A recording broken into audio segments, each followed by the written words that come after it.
replacing the pump motor on my Lippert hydraulic jacks, and it's also for the main slide out. So that's my new motor. The old motor is making noise and going slow and sometimes not working at all. The first step we're going to do is get all of our tools together. So I have a regular screwdriver because there's a hose clamp that holds the solenoid onto the motor. I got a 1/2 inch socket and a 1/2 inch wrench. I got a 3/16 Allen. We've got some extensions and a ratchet for the extensions. And the first step is going to be unscrewing the negative, and then the back side of this is the positive power. Now neither one of these is hot right now because the solenoid, this line going to the solenoid right here, is the only thing that's hot. So I'm going to be very careful. I'm going to unscrew these. I'm going to use the tape to cover the terminals and label them. Okay, I've got it broken loose. I'm unscrewing. This is the negative terminal. I took a picture. There's a negative. I don't know if you can see it right there, a little minus sign.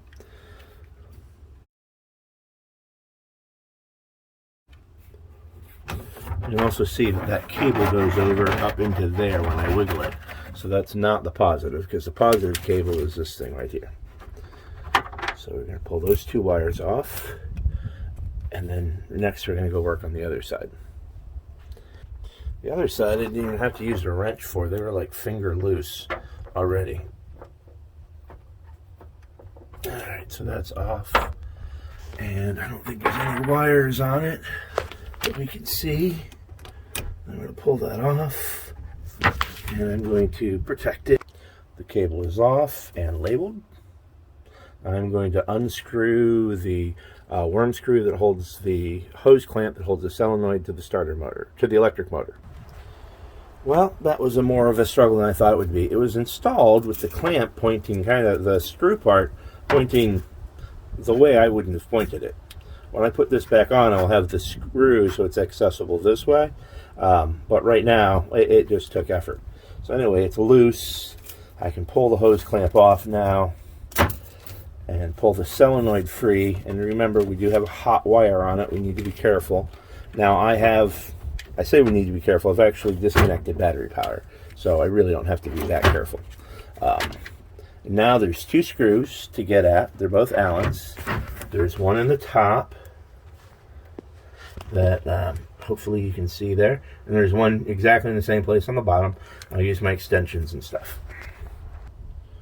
Motor's out, and then there's also this little piece that goes from the snout of the motor into the pump right in there.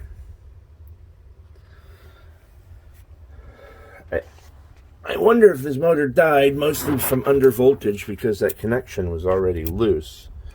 Everything looks fine, of course. It doesn't smell burnt. By the way, that little screw there, that's I think a 9/16. Maybe not. That's where you put your drill driver if you're running the pump manually, and the electric motor does, like mine did. And these are the screws that hold the pump in. There's two of them. Be very careful with these because it's an aluminum motor and it's an aluminum pump frame there, and it's very easy to strip when using steel screws. Well, and aluminum screws. I don't even know if anybody makes those, but you just have to be very careful to get everything straight and not mess anything up. So now I'm going to work on getting the new pump together, the new motor together, which is right here. Same Chinese part number. Guaranteed to last just as long as the last one did, which was 6 months roughly. Alright, and I'm going to clean off this thing a little bit before I reassemble. So inevitably I dropped that on the ground, and Florida's made out of sand, so I had to clean it. And so I dug a little of the grease out of the old motor and put it on the contact areas just to keep it from wearing out. Also going to prepare the new motor by taking the bolts off of the terminals.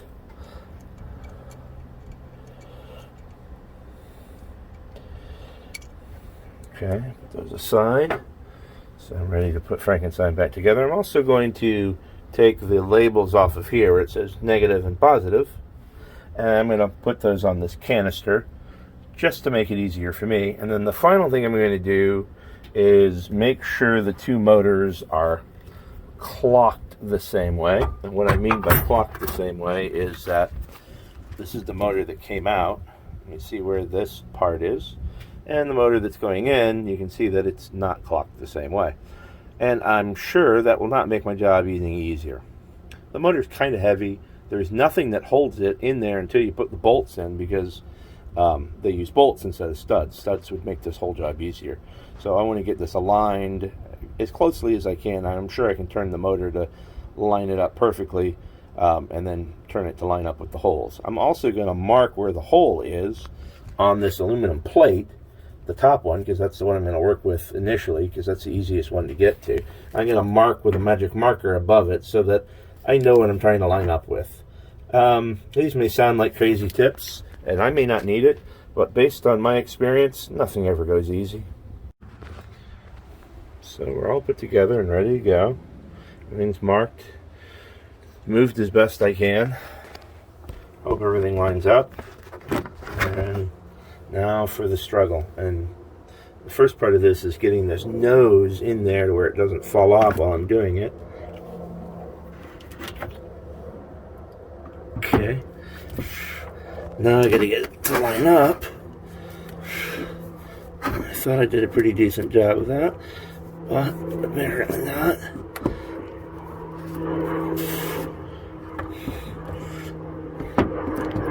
Maybe it's easier to put this in the pump first.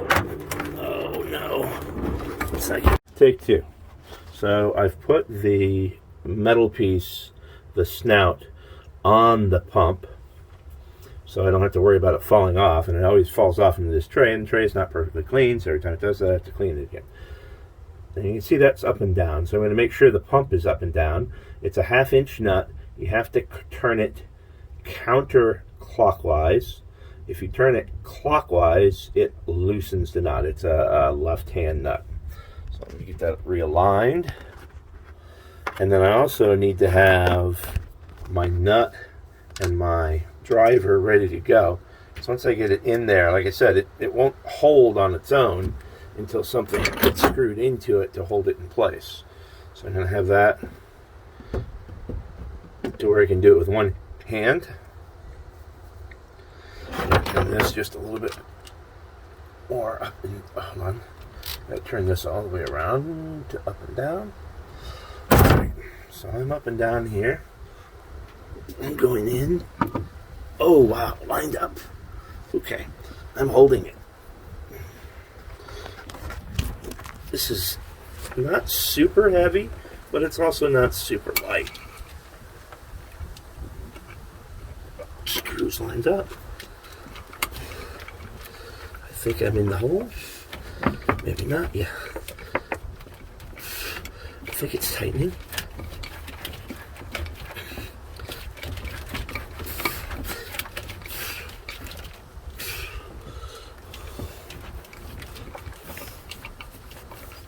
Not sure it's tightening at all, actually, now. Yeah, it's tightening. And I'm sure there's a torque spec for this somewhere, but I don't know what it is. So I'm going to make it tight, but not super tight. Again, I worry because it's aluminum. I don't want to strip anything.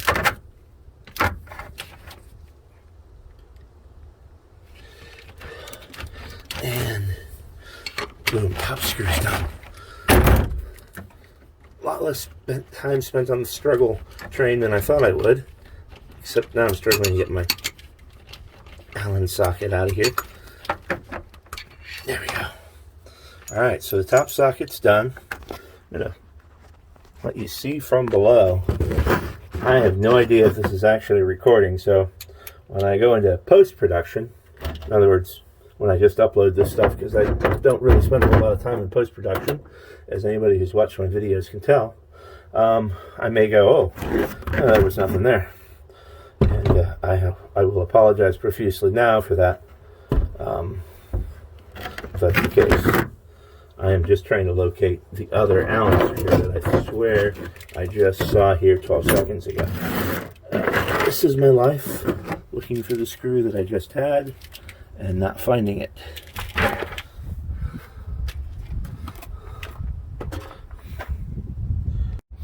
Alright, we're back. For whatever reason, my phone got a new screen today.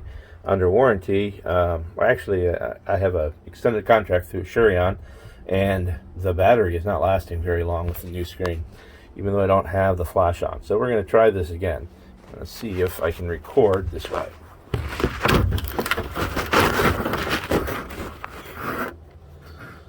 Let's see what that looked like. Alright, so now for the bottom screw. I'll place the camera down. Hope everybody sees it. I hope it focuses. Hope spring's eternal.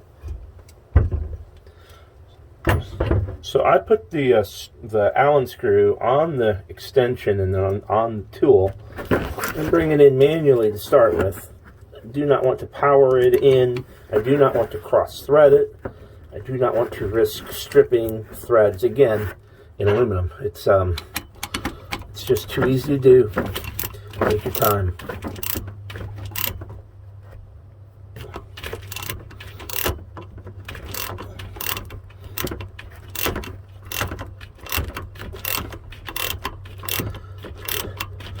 There is no torque spec provided to me for this, so when you hear it click, that means I got to the torque spec.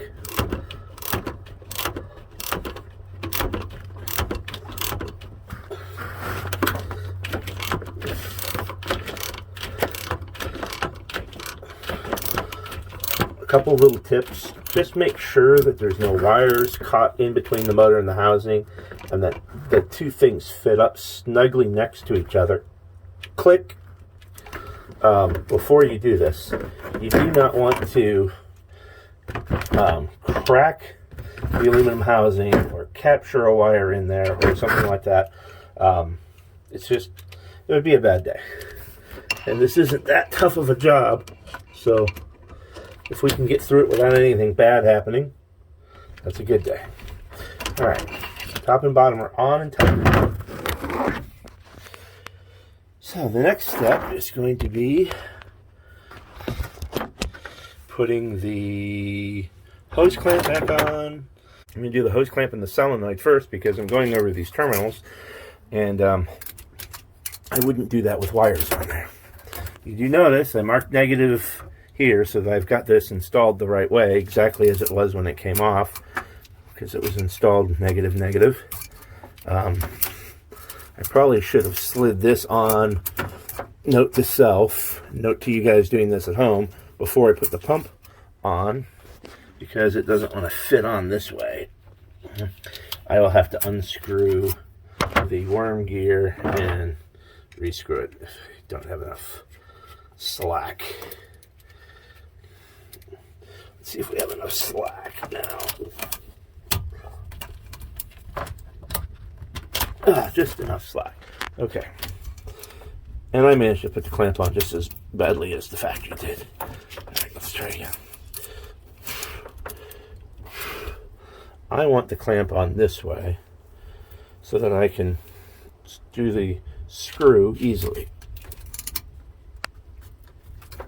No, I didn't say anything about easy screwing. Get your mind out of the gutter, you two.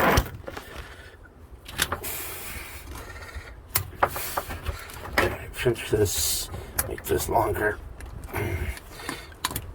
and we're on.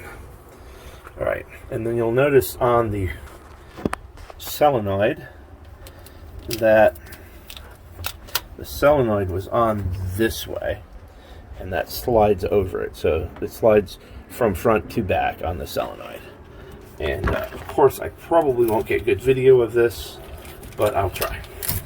So I put the solenoid on and then slide the hose clamp over,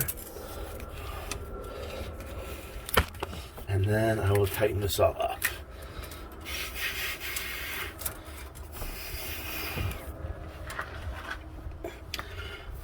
I am doing this with no power tools, just what the heck. Sometimes do things the old-fashioned way. Or maybe all my batteries are dead. Who knows? This is something that can break out on the road, especially on the newer coaches. It seems like these motors, which are made in China, have a higher failure rate. That's what I've heard from several people.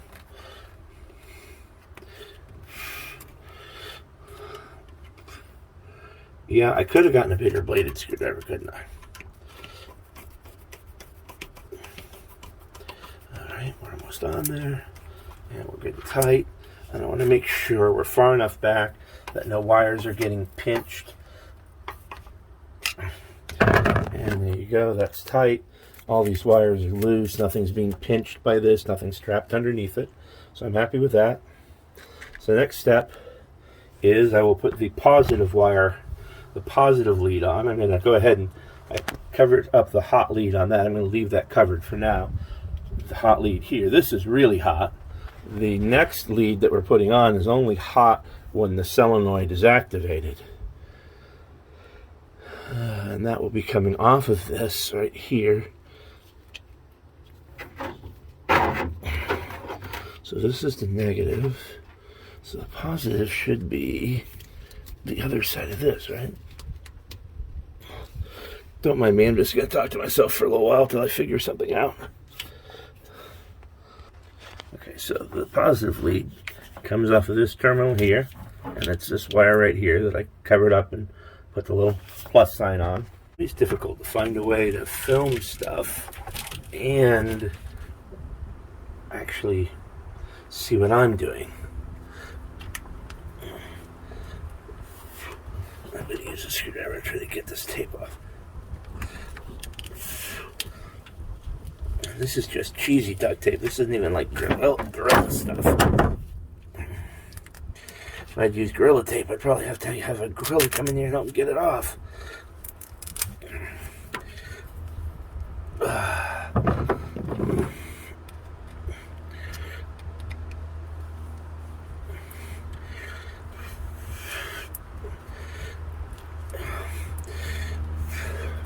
So in our case, when this motor died, it initially died completely, did not work at all. Leveling error, and jacks would not do anything. They made no noise, no sound heard. And then they started working after we had manually put them down. And then they've kind of worked off and on. This is some good tape. Oh no, this is Gorilla brand tape. That's why this is so hard. I forgot I had Gorilla Silver. So this is a silverback Gorilla. I'm going to just go have a lunch break and leave this be. I have to break through the tape.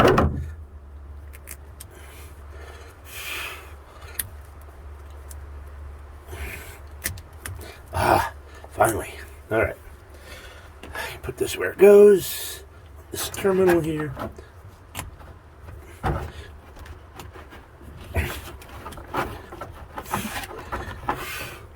Maybe I'm going to try it this way.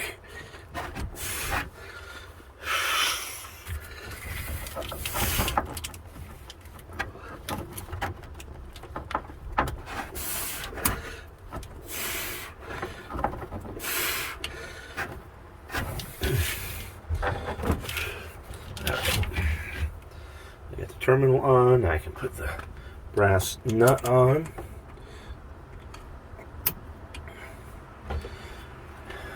And that will tighten that up. I did check and make sure these were tight before I did this.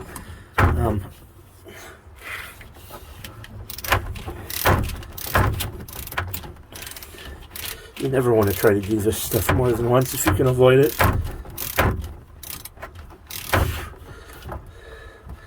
It's going my fingers right now.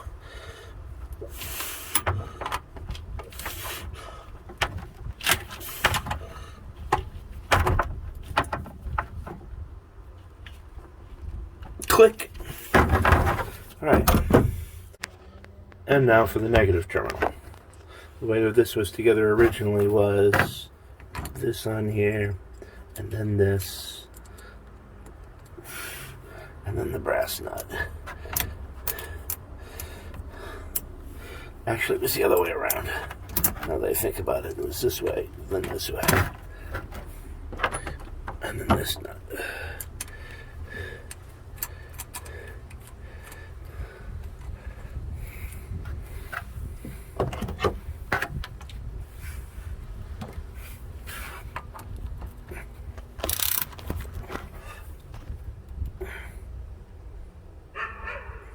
Click. Wire's tight, wire's tight. It's not loose. There. I have extra nuts from the motor. I wish I had enough room. I'm going to try to double nut it just to keep them from backing off. Yeah, there's not enough thread on there for that to happen because these are, I think, brass, unfortunately. Alright, so that should be it. We should be all ready to go. Everything is back together the way it's supposed to be. It wasn't all that painful. I will probably come in here and do some zip tying with this because this is kind of a mess everywhere. But I should be ready to go test the slide. I'm going to put the plastic cover back over the motor bolt here. Again, this is the access for if you have to use your electric drill to replace to act in place of the pump motor if the pump motor fails like it did.